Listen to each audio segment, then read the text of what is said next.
Hey, I'm literally filming back to back. This is Sophia from my Great Challenge. I'm still in my entryway and I'm going to do the floor. I'm going to restore the floor in the entryway.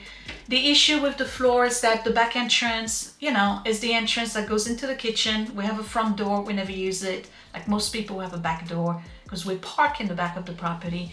So we take this door, but the floor gets a beating every winter. Because it's wood, once in a while I like to remove the varnish and give it a good sand, restain it and re-shellac it or polyurethane it to preserve it a little bit longer and through the season. So that's what I'm going to do today. It's still early in October, so it will be perfect for the holidays. And I'm also adding two things to this entryway. I have a new rug that's kind of like a ruggable. It's a low pile, washable rug. I'm going to show you in a second. And I also got a tower to put the shoes in. I've explained in the last video that we have a shoe problem. We don't know where to put our shoes. And we end up having a whole pile here. And I also had the mop here, the electric mop. So it was always a pain to get this pantry door open. You had to push stuff. It would cascade down through the, down this little two steps I have here.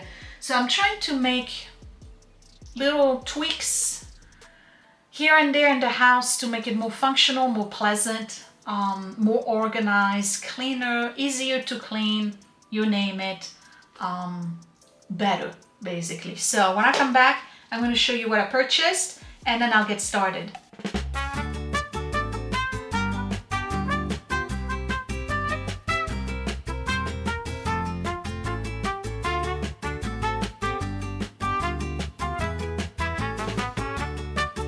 So let me start with the rug. I explained in the last video that I have an issue with rugs whenever I put them in this area.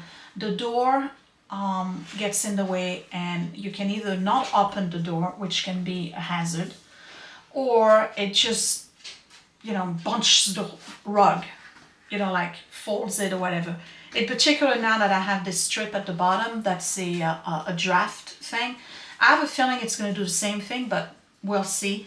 I got a low pile rug on Amazon. I'll put the link down below if you're interested. And it was under 20 bucks. Okay, I always buy the cheaper stuff when I don't know if it's gonna work, because you never know. So I got this and it's washable and it's a 2x3, comes in different sizes. I actually like the pattern and it's not too bad looking with the rest of the area. It's kind of hard to find a pattern that kind of falls within the style of the house. So it's got it's like a faux Persian, whatever. And then the back here is like a rubber back, so it's anti-slip. And you just put it in the wash. You don't dry it. You don't tumble dry it. You let it hang to dry basically. So we're gonna try that, and I'm gonna keep it flat for some time because it comes to you folded, and you can see there's a crease still here. This actually looks not too bad. And the only reason why I'm doing this is so that I can protect the floor. And the other thing I purchased is a shoe rack. So in the past I had one that was right here, but it was a horizontal rack and it was constantly in the way of the pantry. So eventually in my pea-brain, I figured, you know what? Why don't I just put the shoes in there instead? And it worked for a while. And then, we started having more and more food in the house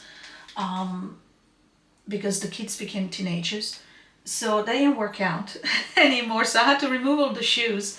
And now we're stuck with shoes all over the place because I haven't found a system.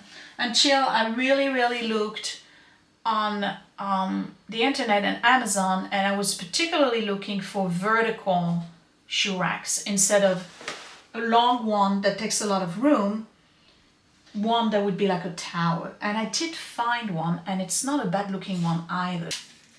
Packed well. I should keep that for my shop.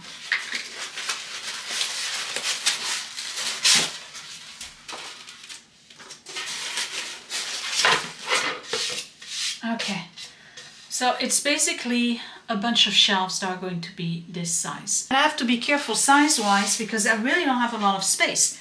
What I do have is 11 inches to put right here at the bottom of the stairs.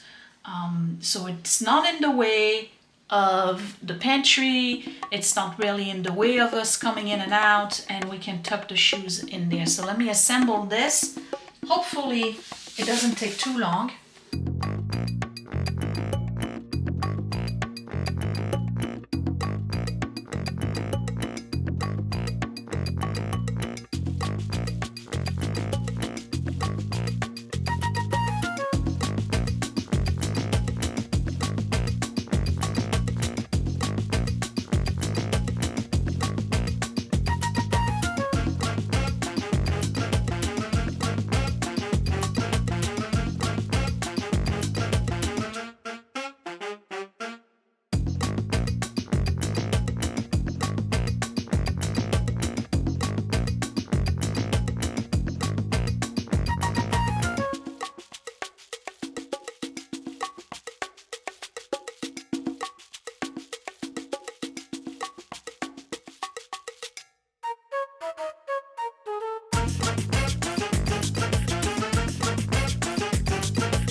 When you got a home, you always got to come up with some kind of solution that works with your home. Not everything is a cookie cutter, you know. Okay, so if I put this here, it's the right size. It's a little bit small even. Okay, tuck that in here. Can I open the door? Oh, yes. Perfect. So I can have this here. I can even have it the other way, but I think I'm going to keep it this way. So now I have a rug.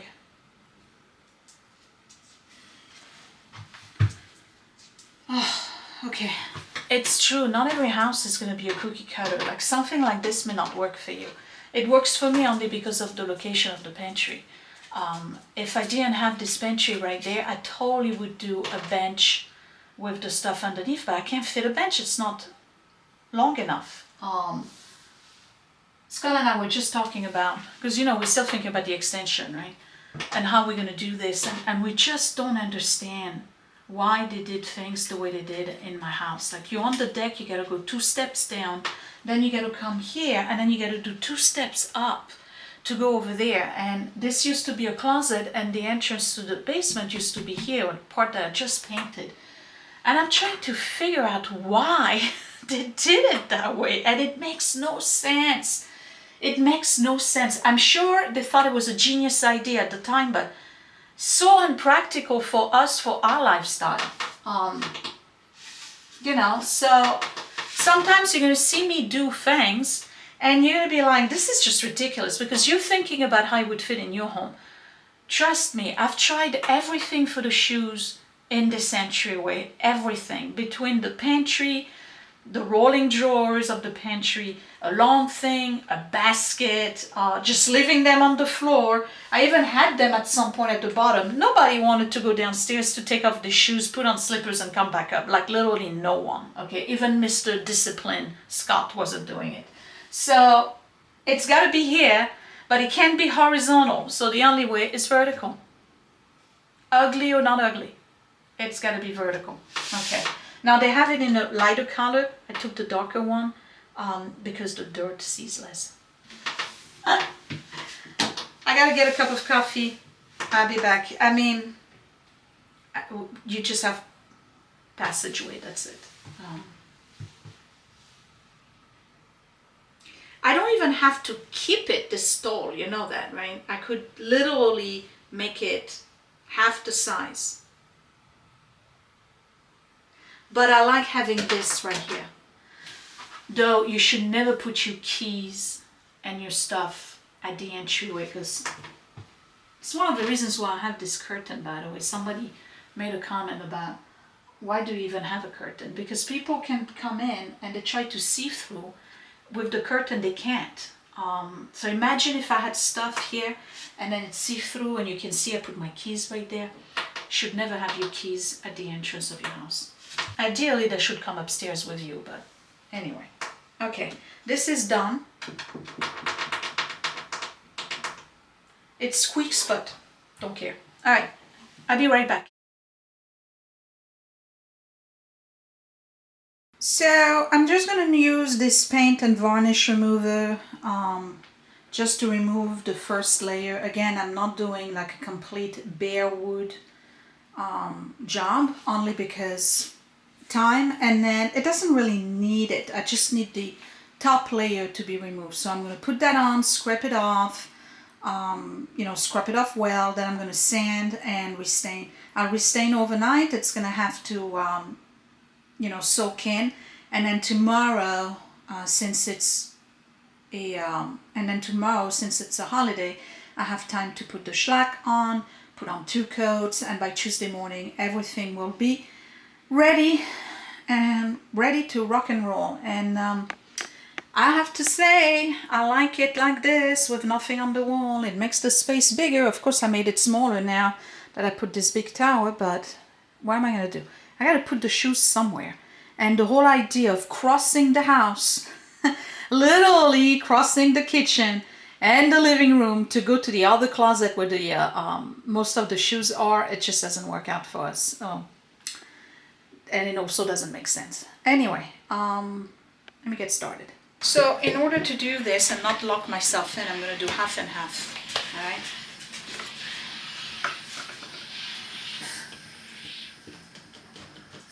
Plus I don't have a lot of products left anyway.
So I'd say good, it's wet, that's why it's shiny, but I'd say about a good 70% to 80% of the previous varnish has been removed. The rest will come off with the sanding. And again, I'm not doing a full refinish, I'm just cleaning it up because some of the varnish was removed, you know, from water damage or whatnot. That's the reason why I want the rug in there, but it's looking much better. And we like this and the naked wall here. So when I come back, I will be sanding.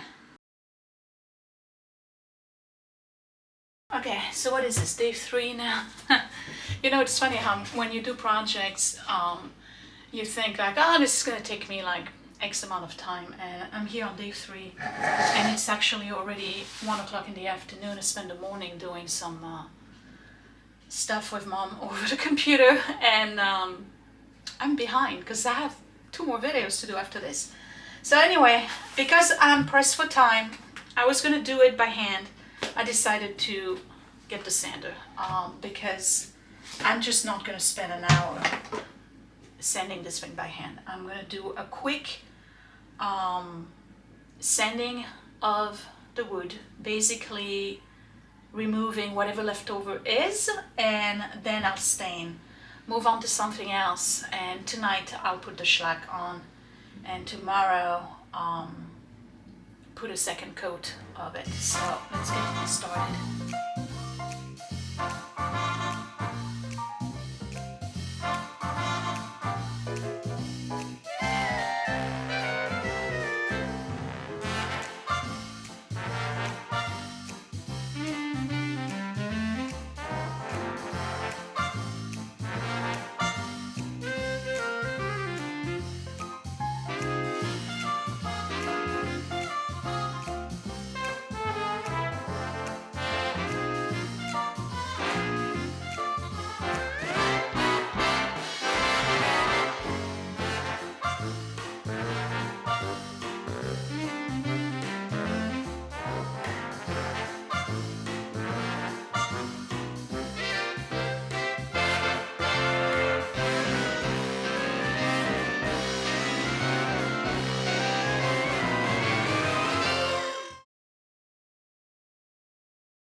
All right, let me get started. This is Gun Stock by Minwax. It's a wood finish.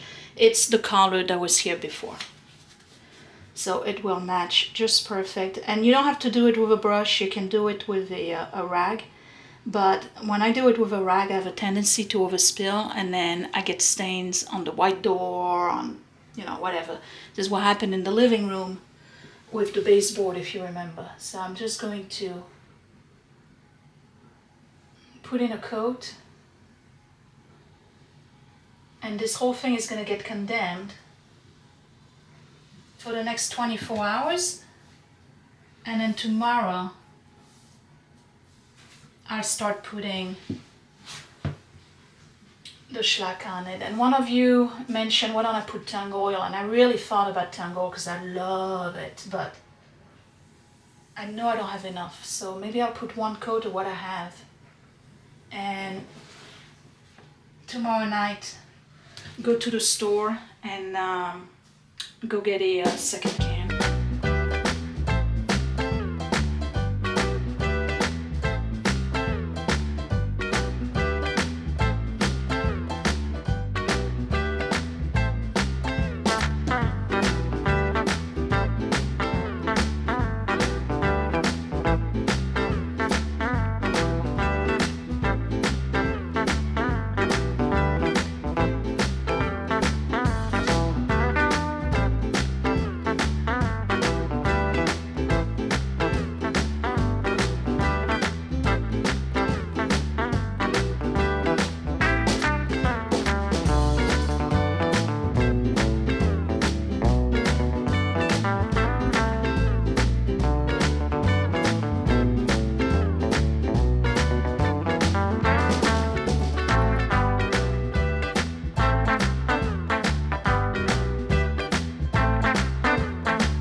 Well, here we go, it's done.